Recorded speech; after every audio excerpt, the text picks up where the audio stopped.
Good morning, everybody. Good to see you guys this morning. It is 9 a.m. Pacific here in Henderson or Las Vegas, Nevada. Say hello once you hop on here and let me know where you guys are coming from. And we'll get this started in just a minute. All right. Good to see you guys today. All right, we're going to get started in just a second. All right, we've got Bloomington, Indiana in the house. We got Wisconsin. Hey, Aaron, congrats on hitting 10K. Congratulations. We got a lot of new rank ups coming in from our sale. So exciting. I don't know if you guys are even really prepared for what's about to go down tomorrow. But if you're already excited from our sale, from 2.0, from everything, something big is coming down the pipes tomorrow. So I don't want to date this video, of course, but I just did. But yeah, so tomorrow is a payday. And this is a really cool topic for today. The topic today for our call is admit your mistakes and learn from them. And I feel like literally this is the mantra for My Daily Choice. I was just looking at my dashboard today, looking at my total commissions earned as an affiliate. I was looking through my earnings tab from the beginning, from 2014. Now I only got to be in My Daily Choice for 2 months in 2014 because we started in November. But I looked at all the months that I've been in My Daily Choice as an active affiliate, and it's 90. I've been in this business for 90 months. And the first 4 years were pretty slow, I can say. And the last 4 years were super intense, jam-packed.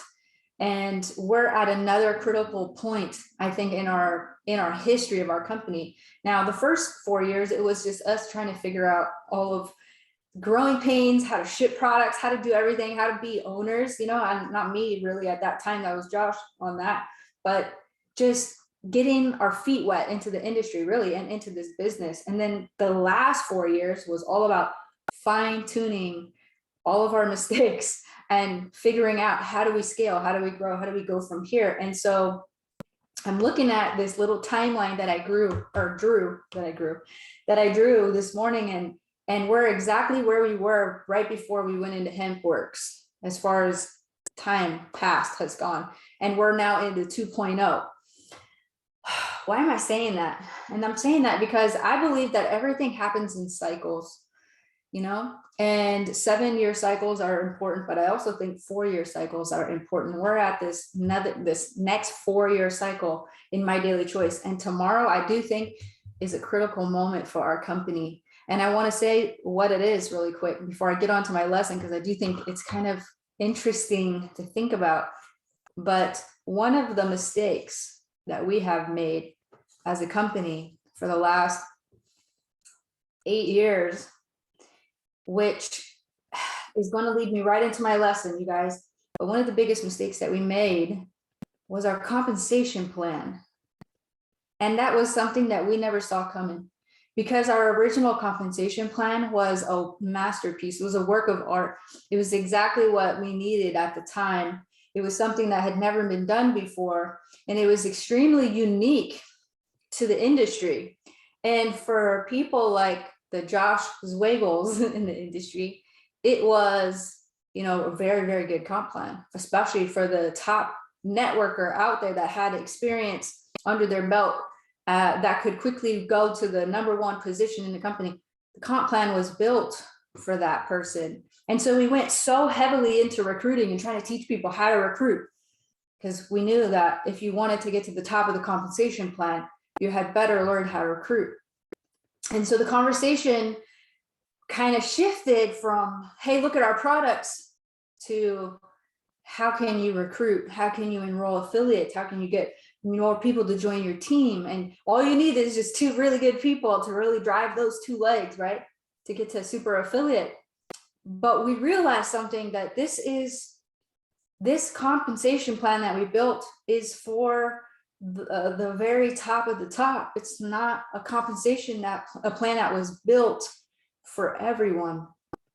And of course we intended it to be, but after volume came in and out, we had to kind of fine tune things to see what mistakes were we making? So that's what this chapter is about. And tomorrow is the first commission run with our new customer acquisition bonus that is now shifting the wealth a little bit, right? Shifting the wealth in the compensation plan from being, I think, so top heavy to now distributing the funds throughout the entire company, which is insane. You guys, I don't even know how to explain this to you. Josh was showing me the commission file and what he's about to run. And he's like, maybe I'll pay early. We'll see if he does.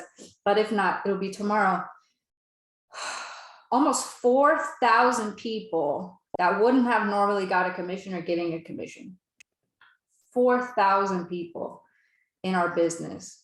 That's crazy. We've never had that many people get a commission all at once before. So the way that things have shifted is insane. So what you're going to see now, and I'm going to go into the lesson, I swear, but I just want to talk about this for just a minute, is the people that are doing the work, the people that are bringing in the customers, the people that are following up with their customers, the people that are getting these enrollments, okay? What magic has just happened that I hope you guys understand is that commission is staying with the person that's doing all the work.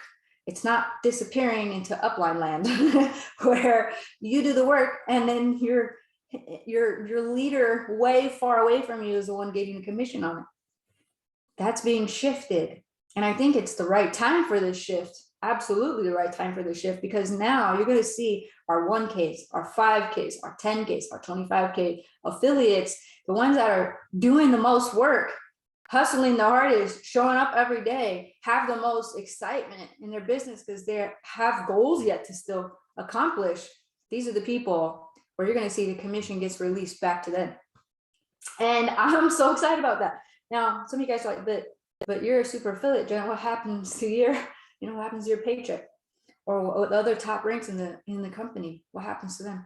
They're going to be just fine. Let me just tell you, there's so much money to go around. We cannot have the mindset that there's a shortage of money. There's no shortage of money. There's an abundance of money. And what this does for my team personally, and for those that have hit the top ranks in the company, is I don't have to call my team as often and say, hey, stay fired up. Hey, please go place an order. Hey, please don't quit. Hey, because guess what? They're going to check their bank account tomorrow and it's going to do the talking for them. So imagine tomorrow when you log into your bank account or you log into your back office, you're going to see a brand new commission, a little token of appreciation that maybe wasn't there before. And so the point of this whole chapter is to write your mistakes, learn from them, right? And so that's something that we've done as a company. After we have asked people, in our company, I asked our leaders, I asked our corporate staff, I asked everybody, how can we make this company better? How can we become stronger? How can we be more competitive? How can we not only get with the trends, but blow past them and start our own trends? And this was one of the ways that we discovered. Josh discovered how to do it. So tomorrow's Thursday, tomorrow's payday, and you guys are going to see that new customer acquisition bonus hitting. So I know we're not allowed to make claims and all that, but if you guys get one of these magical bonuses tomorrow, please light up the chats and let people know how excited you are for this change, because I really think this change alone, now we've made a lot of changes in the last 30 days or so, but this change alone is going to take us to $1 billion and beyond. I really do believe that. So let me get on to my lesson, you guys. I just wanted to say that, yes, magical bonus. It really is a magical bonus. And you guys are going to see what I'm talking about. There's people that are used to making $50. I was looking at the numbers, insane. I'm not making claims, but just telling you the files that I looked at. People that would have normally made $50 are getting $1,000.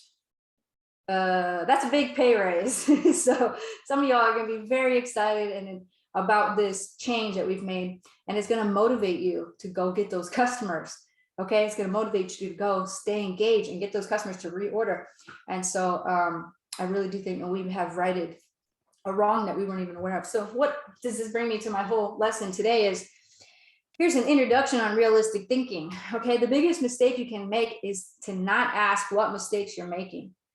And So Josh will say, early on when we first started MyDailyChoice, I was like, hey, what about this? I'm the one that's always thinking, how can it fall apart? How can it all go badly? I am the one that naturally thinks this way. I don't know if it's a gift or a curse, to be honest.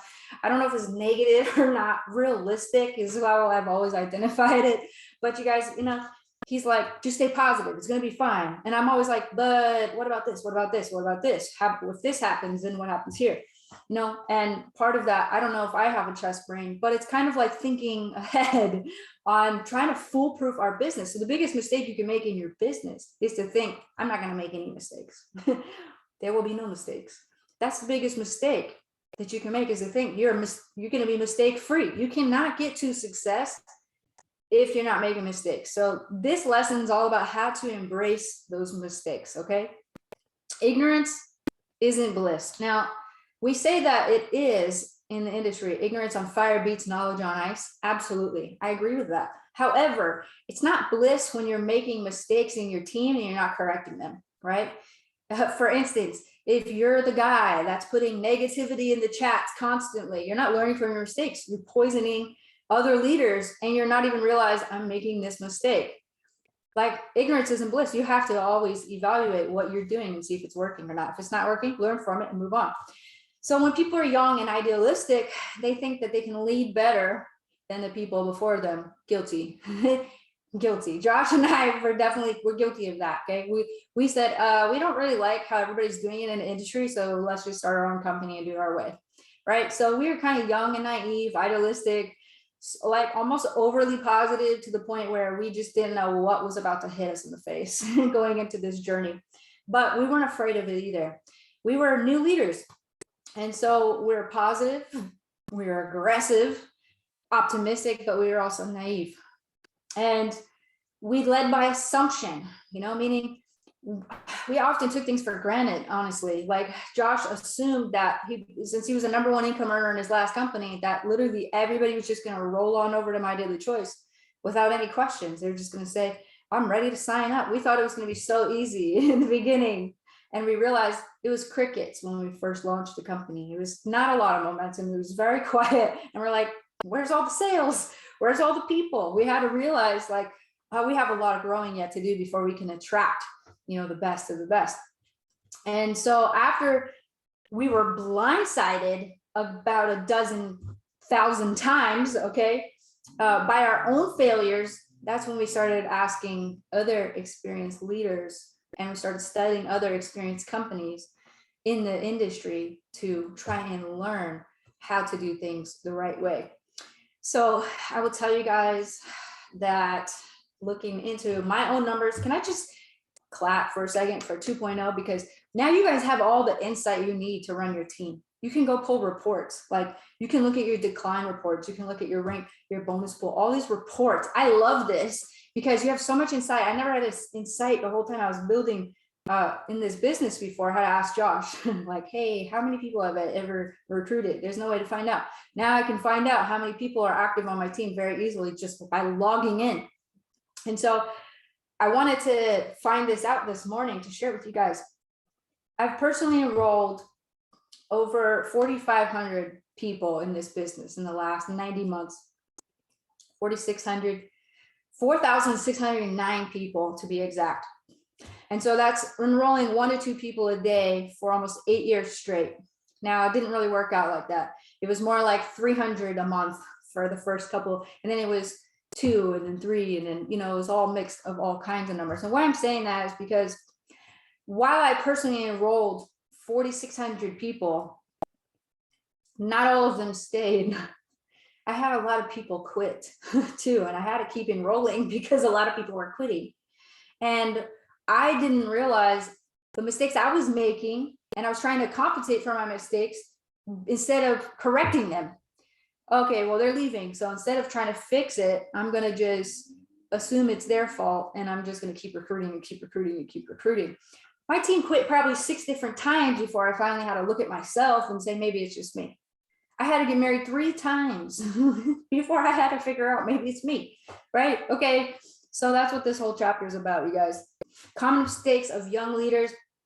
They give little thought to what could go wrong. And part of that's because we all know the law of attraction and we just want to stay positive. But you have to think about what could go wrong. They assume the right way would be mistake-free. They don't acknowledge mistakes they make to themselves or to others. They don't acknowledge their mistakes. Okay. And they don't learn from their mistakes either. Some people are always getting ready to get ready. Do you guys know people like that? They're getting ready to get ready. They're training to do training. Like they're always in preparing mode, preparation, analysis, paralysis. You guys have people like that on your team. You know who I'm talking about. These people are afraid of failure. They're afraid to go all in. They're afraid to put themselves out there, to become vulnerable, to be exposed in failure. They're afraid of that, so they never do it all the way. They just go a little bit of the way. And then that way they have the opportunity to say, well, I wasn't really trying. You know, so I wasn't really trying. And so that's not a real failure. That's a pretend failure because I was only halfway trying. So they never fully apply themselves. They never actually pick up the phone and start calling leads, right? They never start talking to people more than they should. They don't, because they need to have some reservation that is just not really totally on them. Now, the most successful people in this industry, they've removed that from them. They have dissected that away from their being, okay? What I mean by that is they get to a point in their journey where they say, I don't care. I don't care what I look like anymore. I don't care if 100 people tell me no, I'm going to keep calling. I don't care if I look stupid on social media. I don't care if my family thinks I'm crazy. I don't care if my friends leave because I'm in one of those businesses. I don't care anymore because I'm just going to keep asking and I'm going to keep learning. I'm going to keep growing. And every successful person in this industry has had to go through that at some point. But the common mistakes of a younger leader is they still kind of care, right? They still kind of care a little bit. They care about how they're looking. They're afraid of what their boss is going to think, or their friends or their family and all the people around them, afraid of criticism. But let me just tell you guys that failure is an essential step in success. You cannot succeed without failure.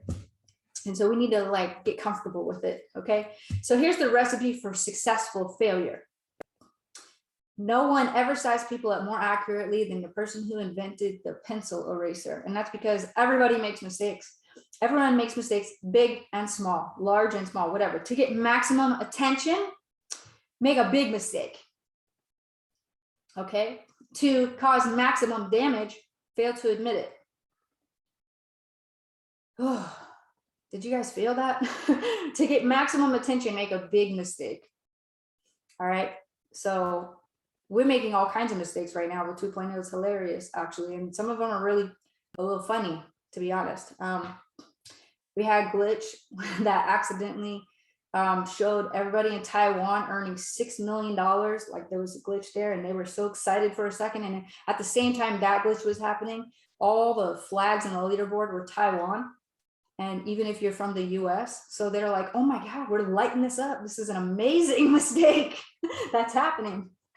But what I'm saying is we are learning constantly as we're going through these. Everybody makes mistakes. You want to make get a lot of attention, make a big mistake. We got a lot of attention for that. But to cause maximum damage, fail to admit it. So of course we said, hey, it's a mistake. Hey, we're fixing it. Hey, sorry about that. Hey, glitches are happening, but we're getting through them. When it comes to defining failure or success, it's not about the number of mistakes that you make. It's the number of times that you make the same mistake. Because if you're making the same mistake repeatedly, people are going to lose faith. They're going to lose trust in you. If it goes too far where it's unnoticed. And some of the biggest mistakes you can make is to think that other people can't see the mistakes that you're making. And that's where the secret really is there's some leaders that say, never show yourself to your team or your people, never be weak, never lose confidence, never have any doubts, right? And always put on a strong face and a strong front. But the thing is your team can see right through all of you. They can see the mistakes that you're making. They may not have the guts to tell you to your face, but they can see the mistakes that you're making. So the best thing that we can do is try to see them too. To successfully learn from your mistakes, a leader must do the following. Number one, admit your mistakes quickly. I've made so many mistakes in my life, like I have to just joke with it. Like I have to roll with it. I can't even deny it, like at this point, because I would not be a success today if I didn't make a gazillion mistakes. You know, just it's part of the process. So the first thing is we have to admit our mistakes quickly. Be open about your mistakes and weaknesses with the people that you lead. It's wrong to assume that they don't already know. They know. They already know. So you got to admit it. When you admit your mistakes, it's not a surprise to them. It's a reassurance. You can't improve as a leader if you're too busy trying to be perfect. Not to mention, that's a lot of pressure to try to be perfect to your team or whatever path you're leading on your success journey right now. You don't have to be the perfect leader. Like this is a growth process. Like wherever you're coming from. Now, some of us have to start way at the bottom. Like, okay, maybe we grew up on the wrong side of the wrong neighborhood and we have a lot that we have to get out of, like to get to just level 1, right?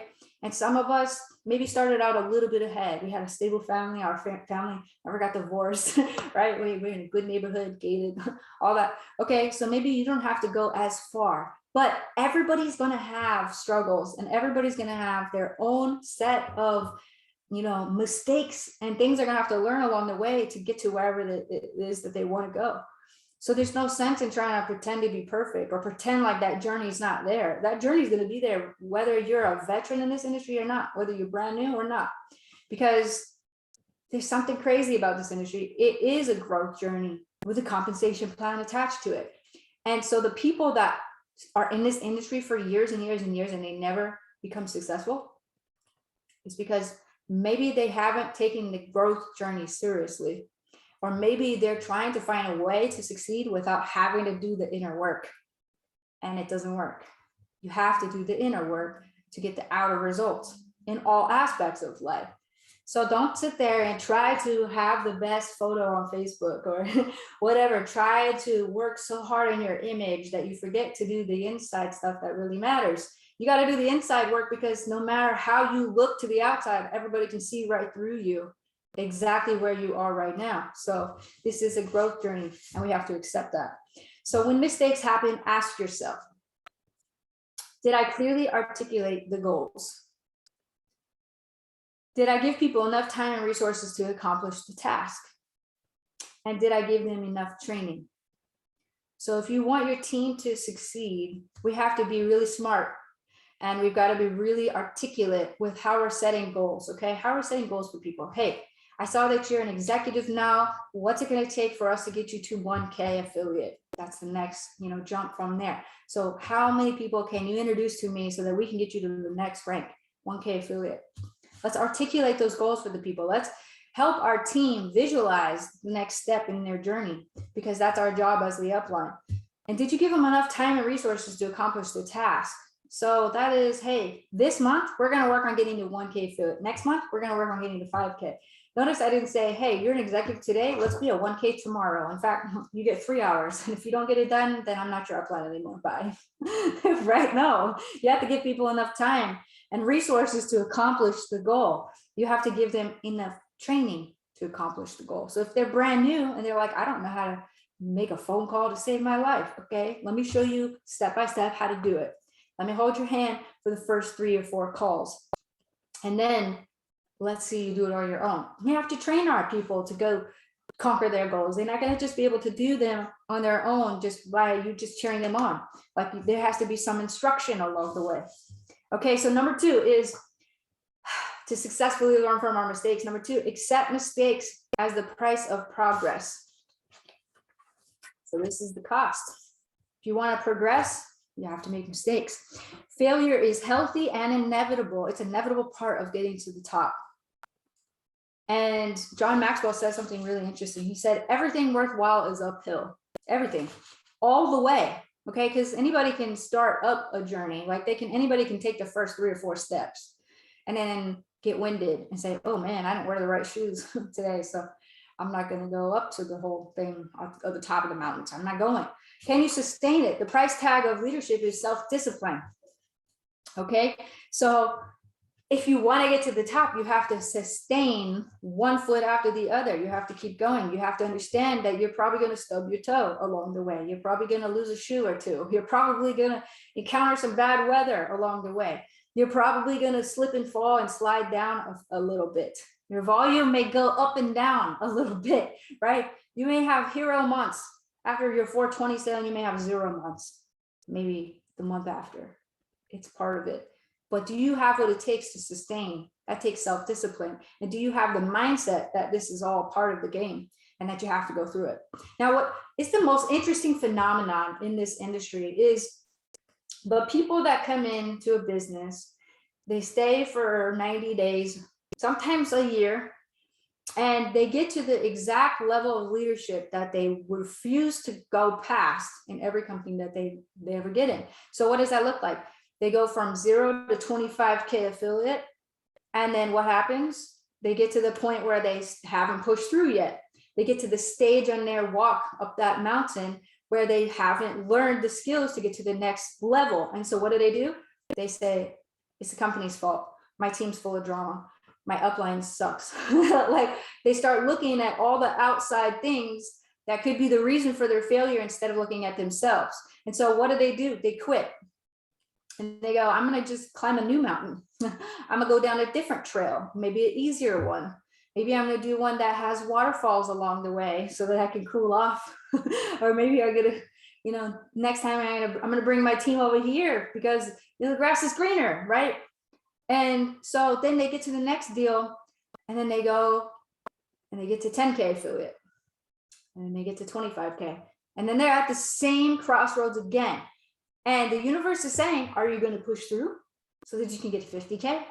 Or are you going to backslide? And are you going to start listening to the excuses in your head? Are you going to start blaming things again? Are you going to look for the other excuses? We had a woman in our business who was with us for 2 years. I'm not going to say her name. That's embarrassing. But she left MyDailyChoice after 2 years. 2 years is pretty good. She made quite a bit of money with us. She was with us during the HempWorks run. And after that, she went to another company.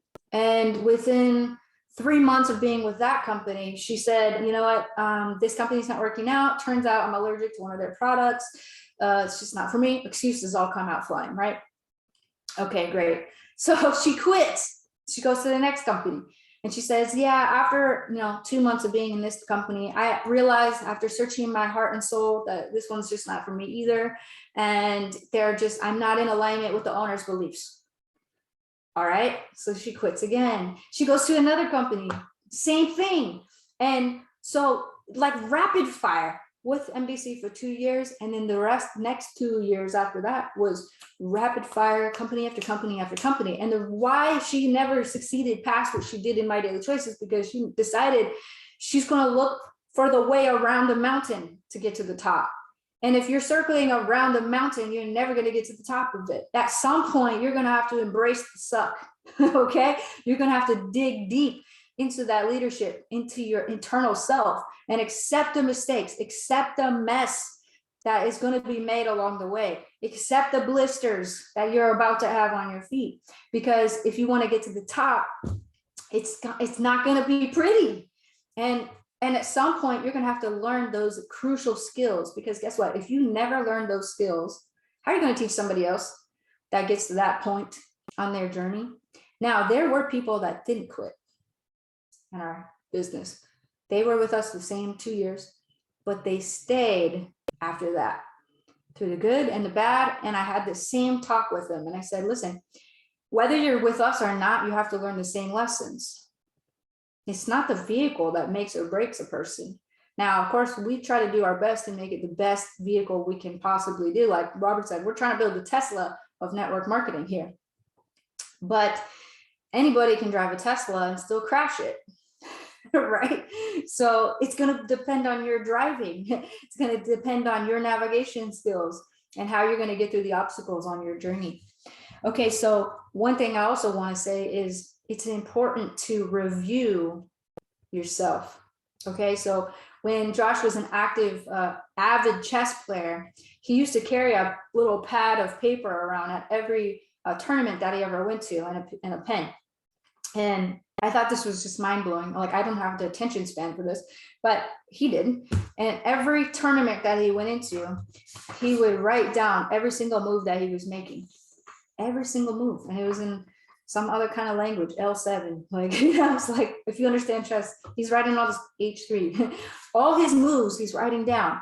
And so at the end of his game, you can flip through it and there's just H7, L3, I9, whatever, all the like pieces of everything that he's moved on the board, he's written down. And I said, why are you doing that? Like, that's so tedious and it's so boring.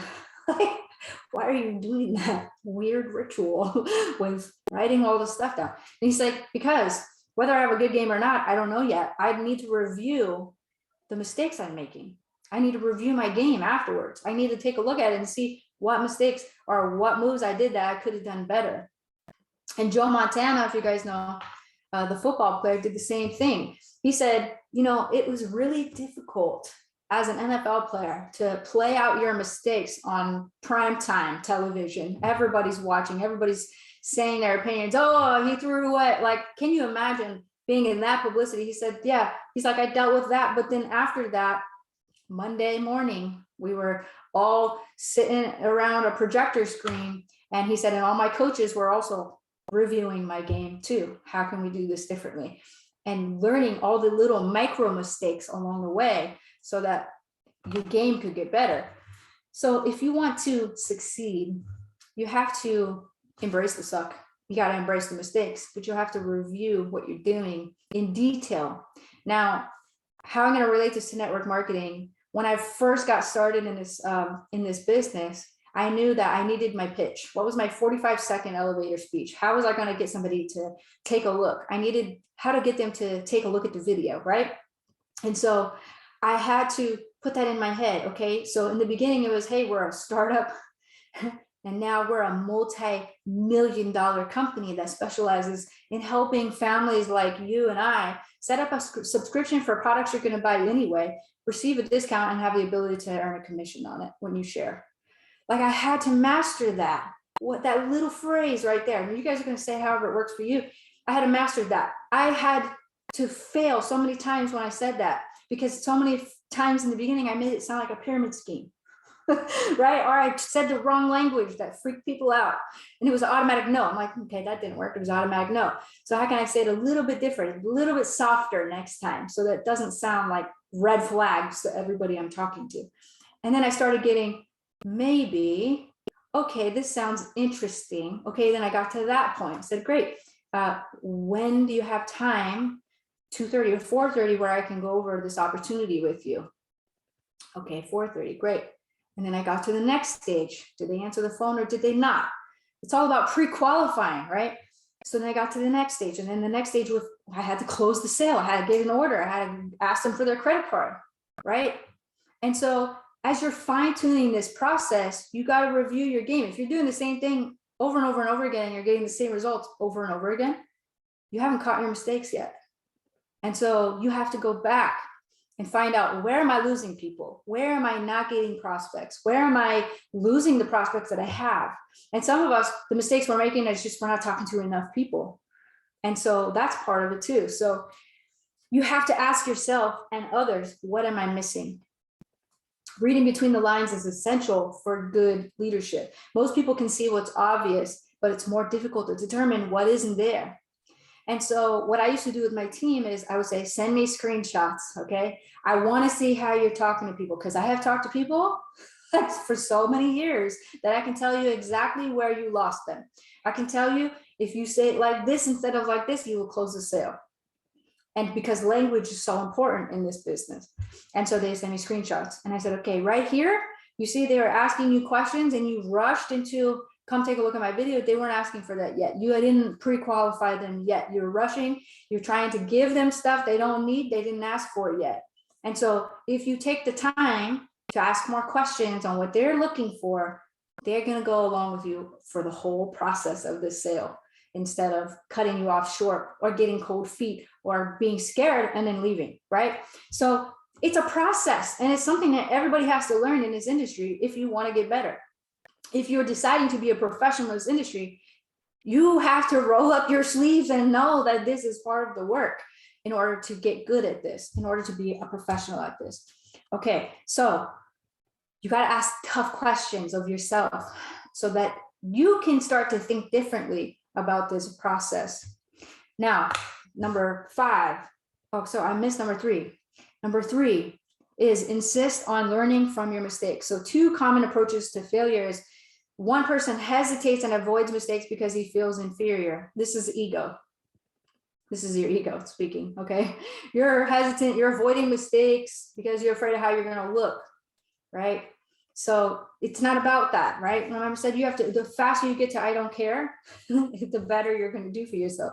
The other person makes mistakes, learns from them, and helps himself.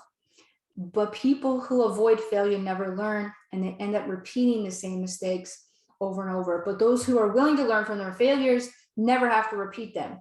And so that's the silver lining, is as you're fine-tuning your process of talking to people and prospecting people and being a good team leader on your team, as you're fine-tuning this process, you're going to have less mistakes, more under your belt, but less active mistakes that you're making because you're learning from them. Good people are good because they gain wisdom through their failure. And you know, it's crazy to think about with tech specifically. With tech, it's all about fine-tuning all the mistakes. You know, if we were afraid of mistakes, if we were like, oh my God, this is all falling apart, like what the heck? It's a mindset. If we had the mindset that if we encounter mistakes, then we're done, then we won't get very far. And we're thinking about this now that, you know, I'm thinking about Tesla and Elon Musk and SpaceX, right? And all that. This guy, how many rockets did he lose before he got the one to come back and land? How many mistakes did he have to make? How many billions of dollars did he have to blow to get the one that finally worked? But once he got it to work, he learned something, right? He learned how to do it. And that was a sliver of hope for mankind that, hey, space travel is in our future, whereas it may have not been before. So let's move on. Number 4, I already said, but I'm going to just say it real quick in case you're taking notes, is ask yourself and others, what are we missing? Number 5 is give the people around you permission to push back. Give people around you the opportunity to push back. Give them the permission to. One of the biggest mistakes that we made in My Daily Choice at corporate was empowering somebody else to do our job. And why do I say that? The reason that was a big mistake is because the person that we empowered didn't allow feedback to come back to us. They were a wall. They were a wall between us and everybody else. And so when we would ask our leaders, we would ask our corporate team, hey, what can we do better? How do we get better? They were afraid to tell us because they had a perception of us that wasn't true, because somebody in between us wasn't allowing the communication to go through. And that was a huge mistake that we made, that we learned from, that made us stronger in the end. Removing the wall between us and everybody in our corporate team and us and our field by making the connection stronger together has made us a stronger company. Because now we ask, how do we do it better? Push back on us. If we're making a mistake, show us our mistakes. I think that's something that really separates us from other companies out there, is we want to know. We want to know how we can do better. We want to know what areas are we weak. We want to know where our glitches are, right? Because we know the faster we get through all those, the stronger and better that we will all become. And so fear of making mistakes keeps people from reaching their potential. Fear of being honest with leaders about problems is going to hurt your team. Now, there's something we say in network marketing, which is positivity up, positivity down, negativity up. We say never bring anything negative to your team. Correct. You should never take negativity to your team. That's a MLM 101 law. But you should listen to what your team is saying, because they're going to bring it up to you. They're allowed to bring negativity up, but positivity down. Okay. So if they're bringing things to you that are valid, while our first initial reaction is shut it down. And sometimes that is exactly the response that needs to happen, because sometimes it's just foolish. But for the real things of where we really can get better, take those things up to Josh and I so that we can make them better. And if you are ignoring the problems with a blanket of toxic positivity, which I'm guilty of myself, then you're going to lose trust. Your team is not going to have faith in you to solve problems that they need solved. Okay. Fear of being honest. Oh, I said that already. Being honest with leaders about problems will hurt your team. The best leaders invite the opinions of the people on their teams. Okay, now this doesn't mean, and forgive my language, this doesn't mean put everybody in a chat and have a bitch fest. That's not what I'm saying. Okay, this should be constructive. Okay, this should be, hey, you know what? Let's figure out a way to do it like this. This didn't work last month. Let's do it this way this month. Work together to solve those problems so that you can get stronger. Intimidation in the workplace will silence subordinates whose warnings could help prevent disasters. Not that we're doing that, right? We wouldn't ever do that to our team. We'd never intimidate them or threaten them to build a business or not, right? We're not going to do that. Some people do that. Some people think when they join MLM, they're all of a sudden a dictator. Okay, that's not the kind of vibe we're trying to go for here. So please don't treat people like that. But many good minds working together are always better than one working alone. And, you know, no offense, Josh, if you're watching this, Josh is the kind of guy that he likes to work alone sometimes. He has to, all his geniusness needs to focus on what he's doing. But he's learned over the years that he's so much more stronger when he involves his whole team, when he doesn't do it all himself. And he's very tempted to, because you guys have a CEO that was customer service by himself once. He was HR by himself once. He was the warehouse by himself once. Okay, he was the CEO that has done every single job in the company. And so if you ask him anything about the company, he can tell you because he's done every single job, but he's realized over time he can outsource some of these things to other people, which will make our whole organization stronger. So if you can put all your masterminds, your biggest talents and your smartest people together, you're going to create something much more powerful than if you were going to do it by yourself. Now, there are some people in our industry that are better off just being affiliate marketers. And why do I say that? And that's because they have a hard time working with a team, because they would rather recruit, make a sale, and abandon. Recruit, sale, abandon.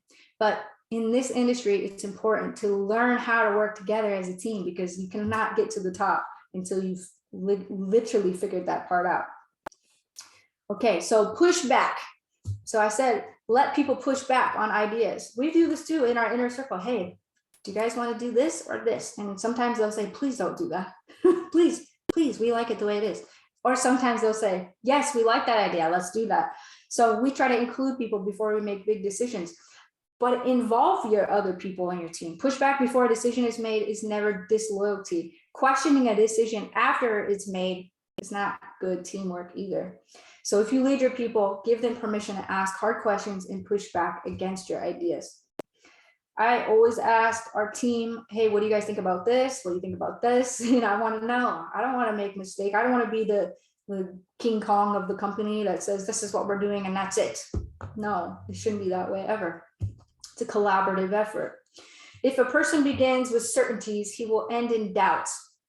But if he will be content to begin with doubts, he will end in certainties. That's Sir Francis Bacon.